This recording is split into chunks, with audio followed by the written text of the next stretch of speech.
Next, you put the hub nuts in, and this is a Dana Spicer model. This has got a little tiny pin on the outside of that nut, and it engages into a little tiny washer with all these little holes all the way around it. The only problem is it's so far back in there, and that pin and the holes are so small that you can't see anything trying to line it up. It's real easy to make a mistake and install it incorrectly. When you do, well, you stand a good chance of that lock washer and that nut backing off.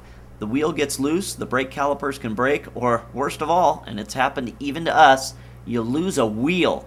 You don't want to do that on the highway. We finally got rid of these things and moved to what's called the Stage 8 X-Lock. Trust me, you want these, it'll save your life.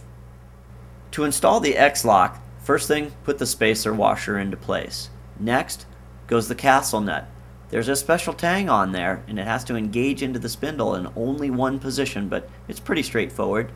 Then after that, you put the hub nut on using a regular socket, just a hub socket.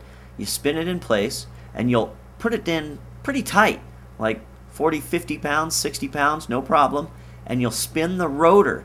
That sets the bearings in place. Back it back off, that means loosen it up, and then with just using a single hand, located very close to the socket, not way out on the lever of the ratchet, but very close to the socket, a single hand, tighten it up to pretty good hand strength. That way you're not over tightening the bearing preload. It won't burn up the bearings that way. Then you'll put on the crown nut or the spider nut. That has 8 different positions it can be in, so take a look deep inside of there as you slide it in. You can see it pretty easily and usually nail it first shot, and then piece of cake, put the snap ring in place, and you're done. That thing is locked in permanent, no doubt about it. Now to wrap everything up, you'll just put your drive flange back in place, put your brake caliper back on,